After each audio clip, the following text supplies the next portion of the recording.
തപസ് കാലത്തിലെ മൂന്നാമത്തെ ഞായർ ഒരു മനുഷ്യനെ സംബന്ധിച്ചിടത്തോളം സാധാരണഗതിയിൽ അവനുണ്ടാകുന്ന ഒന്നാണ് ദാഹമെന്നത്. അധ്വാനിച്ച് തളരുമ്പോഴും യാത്ര ചെയ്ത് ക്ഷീണിക്കുമ്പോഴും അവൻ്റെ ശരീരത്തിൽ ഉണ്ടാകുന്ന ഊർജം നഷ്ടമാകുകയും ശരീരം വരണ്ടുണങ്ങുന്ന അവസ്ഥയിലെത്തുകയും ചെയ്യുന്നു. അപ്പോൾ അവൻ്റെ ശരീരം അറിയാതെ ദാഹശമനിക്ക് വേണ്ടി കേഴും. ആ അവസരത്തിൽ ദാഹശമനം നിവൃത്തിയാക്കുവാൻ വേണ്ടി അവൻ ജലം അന്വേഷിക്കുകയും ജലം കുടിച്ച് സംതൃപ്തമാകുകയും ചെയ്യാറുണ്ട്.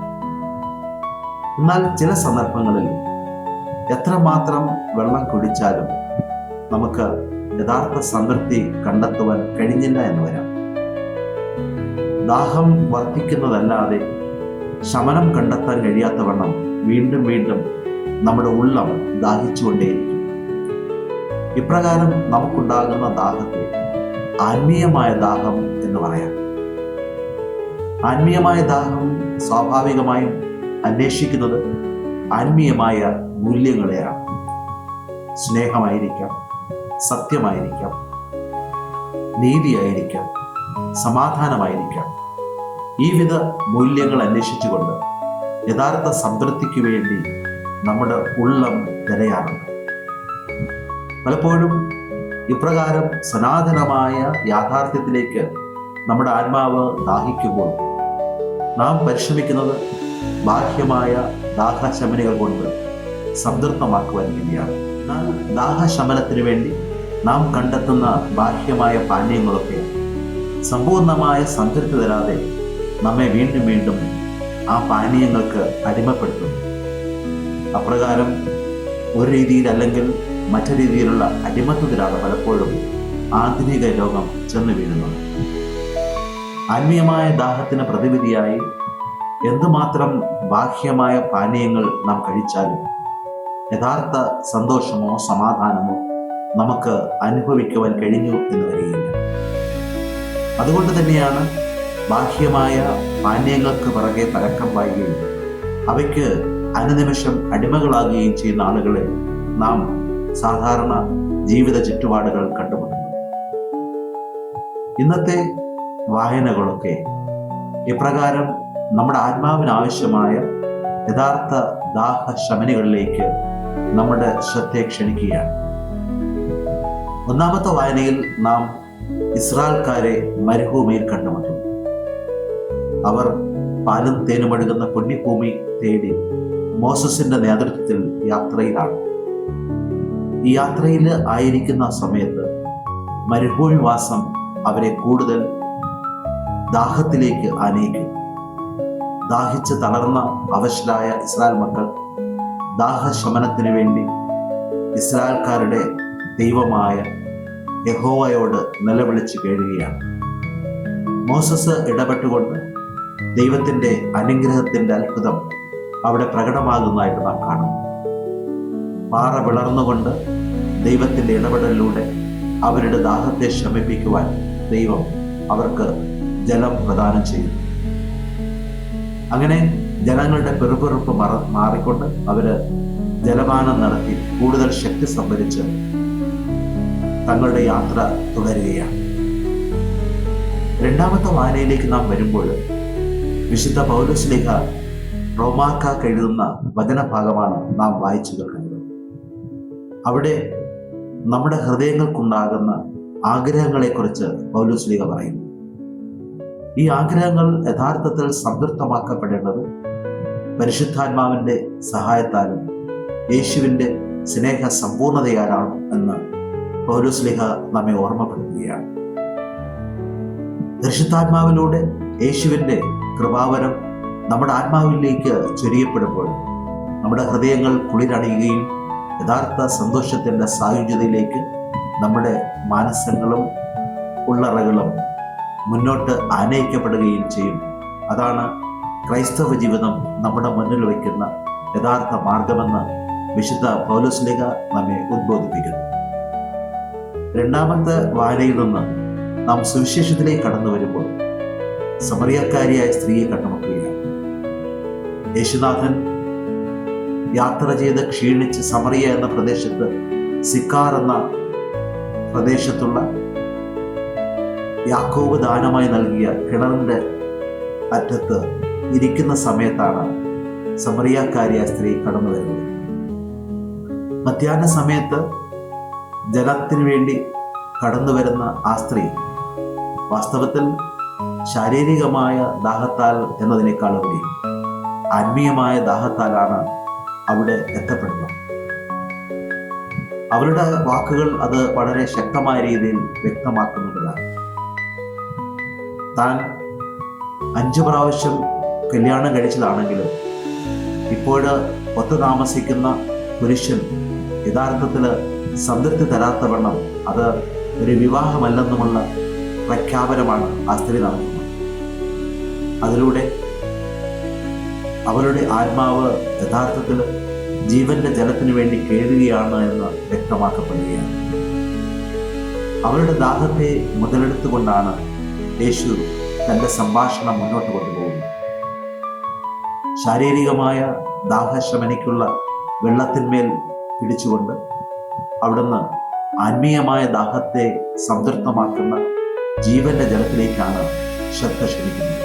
ശാരീരികമായ സംതൃപ്തിക്ക് വേണ്ടിയുള്ള ജലം യാക്കോബ് വഴി ലഭ്യമായതിനെ കുറിച്ച് അവർ സംസാരിക്കുന്നു. എന്നാൽ അതിനേക്കാൾ അത്യന്താപേക്ഷിതമായിട്ടുള്ളത് ആത്മീയമായ ശമനത്തിന് വേണ്ടിയുള്ള ജീവന്റെ ജലമാണെന്ന്, അത് നിരന്തരം കുടിക്കാതെ ഒരിക്കൽ സ്വീകരിച്ചാൽ തന്നെ സമ്പൂർണമായ ഫലം പുറപ്പെടുവിക്കുന്ന ഒന്നാണെന്നുള്ള പ്രഖ്യാപനമാണ് യേശു ആ സ്ത്രീയോട് നടത്തുന്നത്. ഒരു മനുഷ്യനെ സംബന്ധിച്ചിടത്തോളം അവന്റെ ആത്മാവിനുണ്ടാകുന്ന ദാഹം യഥാർത്ഥത്തിൽ സംതൃപ്തമാക്കപ്പെടുന്നത് ദൈവികമായ കൃപയാലാണ് എന്ന് സൂചിതമാണ് ഇവിടെ. ദൈവിക കൃപ നൽകുന്ന സ്നേഹത്തിന്റെ പരിപൂർണത, ആ സ്നേഹത്തിന്റെ പരിപൂർണത മനുഷ്യന്റെ ഹൃദയങ്ങളെ സംതൃപ്തമാക്കുന്നതിന് കാരണമായിട്ട് മാറും. ആ സ്നേഹത്തിന്റെ പൂർണ്ണതയാണ് യേശുക്രിസ്തു മനുഷ്യകുലത്തിന് വേണ്ടി പകർന്നു നൽകുവാൻ കടന്നു വന്നത്.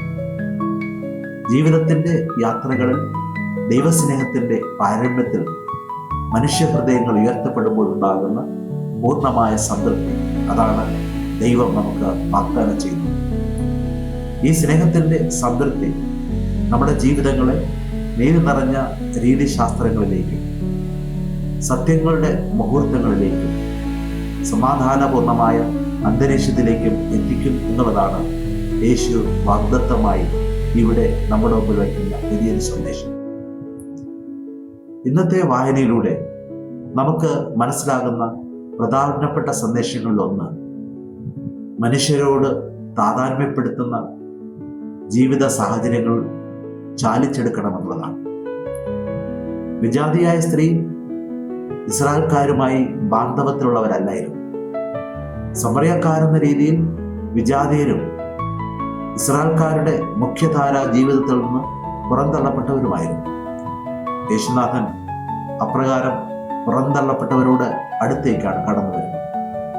അവരുമായി താതാത്മ്യപ്പെട്ടുകൊണ്ട് അവരും ദൈവത്തിന്റെ സൃഷ്ടിയാണെന്നും ദൈവത്തിന്റെ ഛായയും സാദൃശ്യവും അവരിൽ ശക്തമായി നിറഞ്ഞു നിൽക്കുന്നുവെന്നും ബോധ്യപ്പെടുത്തിക്കൊണ്ട് അവരിലെ മാനവികതയെ ഉയർത്തിക്കാട്ടുകയാണ്. ആ സ്ത്രീയുടെ ദൈവത്തിന്റെ ചൈതന്യം ഉൾക്കൊണ്ടുകൊണ്ട് അവൾക്ക് അത്യന്താപേക്ഷിതമായത് വേണ്ടത് ആത്മീയമായ ദാഹശമനിയാണെന്നുള്ള കാര്യത്തെക്കുറിച്ചുള്ള തിരിച്ചറിവാണ് യേശുദേവൻ ആ വ്യക്തിക്ക് നൽകുന്നത്. അതുകൊണ്ട് തന്നെ പ്രധാനപ്പെട്ട സന്ദേശമായിട്ട് ഒന്നാമത് നാം മനസ്സിലാക്കേണ്ടത് ദൈവത്തിന്റെ സാധാരണ ജീവിതക്രമത്തിന്റെ വ്യാപാരങ്ങളുമായിട്ട് ഇടപെടുന്ന ജീവിക്കുന്ന ആളുകളുമായിട്ടുള്ള താതാത്മ്യപ്പെടലാണ്. അവരുമായി താതാത്മ്യപ്പെട്ടുകൊണ്ട് അവരിൽ ഒരുവനായി മാറി അവർക്ക് സ്നേഹത്തിന്റെ സമ്പൂർണത പകരുന്ന ദൈവപുത്രന്റെ മനോഹരമായ സാന്നിധ്യ സഹവാസം ഇവിടെ ദർശിക്കാനാകും.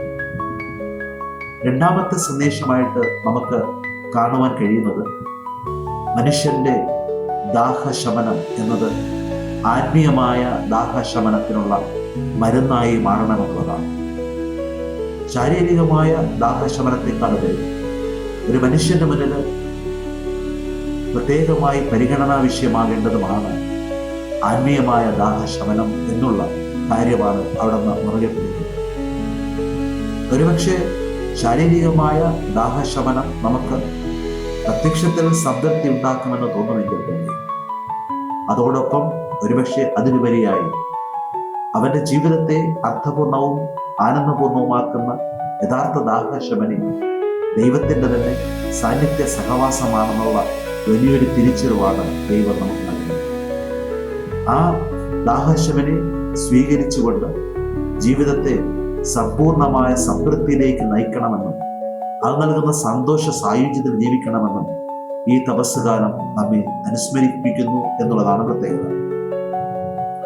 മൂന്നാമതായി ആരാധനയുമായി ബന്ധപ്പെട്ട കാര്യമാണ് കർത്താവ് നമ്മോട് പറയുന്നത്.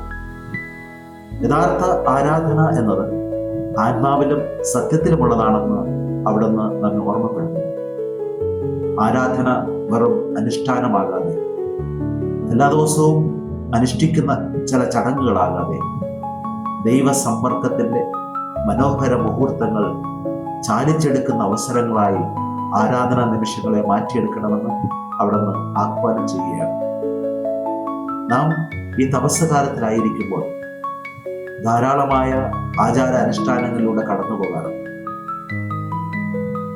കുദാശകളുടെ അനുഷ്ഠാനം, ഉപവാസത്തിന്റെ അനുഷ്ഠാനം, പ്രാർത്ഥനകളുടെ അനുഷ്ഠാനം, ഇവയൊക്കെ ഒരു തരത്തിൽ ബാഹ്യമായ സംതൃപ്തി നമ്മിൽ നിറയ്ക്കുമെങ്കിൽ തന്നെ അത് ഉൾക്കൊള്ളുന്ന ആന്തരികമായ സത്തയുടെ യാഥാർത്ഥ്യങ്ങളിലേക്കാണ് നമ്മുടെ മനസ്സുകളെ നാം ഉയർത്തേണ്ടത്. ഈ ഓരോ അനുഷ്ഠാനങ്ങൾക്കും ഉപരിയായി അതിൻ്റെ ആന്തരികമായ ചൈതന്യത്തിൻ്റെ കേന്ദ്രമായി നിൽക്കുന്ന ദൈവിക യാഥാർത്ഥ്യത്തെ ഉൾക്കൊള്ളുവാനും ആ ദൈവിക യാഥാർത്ഥ്യം ജീവിതത്തിൻ്റെ അനിഷേധ്യമായ ഭാവമായി ഉൾക്കൊള്ളുവാനുമുള്ള ഒരു അവസരമാണ് തപസ്സുകാലമെന്നത്. അത് മനസ്സിലാക്കുമ്പോൾ അനുഷ്ഠാനങ്ങൾക്കതീതമായി അതിൻ്റെ ആന്തരികമായ ചൈതന്യമായി നിൽക്കുന്ന ക്രിസ്തുവുമായി താതാത്മ്യപ്പെടുവാനും അവിടുത്തെ വേദനകളും മനുഷ്യകുലത്തിൻ്റെ മോചനത്തിന് വേണ്ടിയുള്ള നൊമ്പരങ്ങളുമൊക്കെ നമ്മുടെ തന്നെ നൊമ്പരങ്ങളുമായിട്ട് മാറുന്നതിനുള്ള സാഹചര്യങ്ങൾ സൃഷ്ടിക്കപ്പെടും എന്നുള്ളതാണ്. അങ്ങനെ വരുമ്പോൾ കുരിശിൻ്റെ വഴി വെറും ഒരു അനുഷ്ഠാനമായിട്ട് മാറാതെ ക്രിസ്തുവിൻ്റെ പീഡകളുമായിട്ടുള്ള ഒരു താതാത്മ്യപ്പെടലായിട്ട് മാറും. നമ്മുടെ കുർബാനകളൊക്കെ യേശുക്രിസ്തുവിൻ്റെ കാൽവരി മലയിലെ നമ്മുടെ ഓരോരുത്തരുടെയും യാഗത്തിൻ്റെ അർപ്പണമായി മാറും. നമ്മുടെ ഉപവാസ പ്രവർത്തനങ്ങളൊക്കെ യേശുക്രിസ്തുവിൻ്റെ രക്ഷാകര പ്രവർത്തനത്തിൻ്റെ പന്താവിലേക്ക് നമ്മെ കൈപിടിച്ച് നടത്തുന്ന ഉപാധികളായിട്ട് മാറും. അങ്ങനെ ആത്മീയമായ അർത്ഥം കണ്ടെത്തുന്ന ഒരവസരമായി ഈ തപസ്സുകാലത്തെ ദിനങ്ങൾ മാറ്റുവാൻ തക്ക രീതിയിൽ നമ്മുടെ ആരാധനകളുടെ കേന്ദ്രങ്ങളിലേക്ക് കടന്നു ചെല്ലുവാൻ അവിടുന്ന് നമ്മെ ക്ഷണിക്കുകയാണ്. നാം ബലികൾ അർപ്പിക്കണം, നാം അനുഷ്ഠാനപരമായ കാര്യങ്ങൾ ചെയ്യണം. പക്ഷേ അവ ചെയ്യുമ്പോഴും അവയുടെ ആന്തരികമായ സത്തയും ചൈതന്യം നഷ്ടപ്പെട്ടാൽ അവ അർത്ഥരഹിതമായിരിക്കും എന്ന് നാം ഓർക്കണം. യെശയ്യാപ്രവാചകൻ വഴി ദൈവം ഇസ്രായേൽക്കാരോട് പറഞ്ഞത് അതാണ്. നിങ്ങളുടെ നൂറുകണക്കിനുള്ള ബലികളും കാഴ്ചകളുമല്ല ഞാൻ ആഗ്രഹിക്കുന്നത്, നിങ്ങളുടെ ഹൃദയങ്ങളാണ്. ഹൃദയങ്ങൾ കാണുന്ന ഉള്ളറകളുടെ രഹസ്യങ്ങൾ അറിയുന്ന തമ്പുരാൻ നമ്മുടെ ആചാരാനുഷ്ഠാനങ്ങളെയും നമ്മുടെ നോമ്പാചരണങ്ങളെയും ഉപവാസ പ്രവർത്തനങ്ങളെയും എല്ലാം അതിൻ്റെ ആഴത്തിൽ മനസ്സിലാക്കി പ്രതിഫലം തരുവാൻ പോകുന്നവനാണ് എന്ന് നാം തിരിച്ചറിയുന്നു. അങ്ങനെ അറിയുമ്പോൾ നമ്മുടെ ആചാരാനുഷ്ഠാനങ്ങളൊക്കെ അർത്ഥവത്തായ ഒന്നാക്കുവാൻ തക്ക രീതിയിൽ നമ്മുടെ മനസ്സും ഹൃദയവും നമ്മുടെ വാക്കുകളുമൊക്കെ യേശുവാകുന്ന ദൈവപുത്രനിൽ കേന്ദ്രീകരിക്കുവാൻ കഴിയുന്ന ഒരു പ്രത്യേക അവസരമായി ഈ തപസ്സുകാലത്ത് നമുക്ക് മാറ്റിയെടുക്കുവാൻ കഴിയും. ഓരോ പ്രഭാതങ്ങളിലും അവിടത്തെ കണ്ടുണരുവാനും ഓരോ മണിക്കൂറുകളിലും അവിടത്തെ കണ്ട് സഞ്ചരിക്കുവാനും ഓരോ പ്രദോഷങ്ങളിലും അവിടുത്തെ സന്നിധാനത്തിലായിരുന്നു കൊണ്ട് അവിടെ നിന്ന് നിദ്രയിൽപ്പെടരുവാൻ കഴിയുന്ന ഓരോ മണിക്കൂറുകളായി നമ്മുടെ ജീവിതങ്ങളെ ക്രമപ്പെടുത്തുവാൻ കഴിഞ്ഞാൽ സന്തോഷകരമായ ആനന്ദകരമായ അനുഭൂതി പകരുന്ന ഒന്നായി ഈ തപസ്സുകാലം മാറും എന്നതിന് സംശയമില്ല.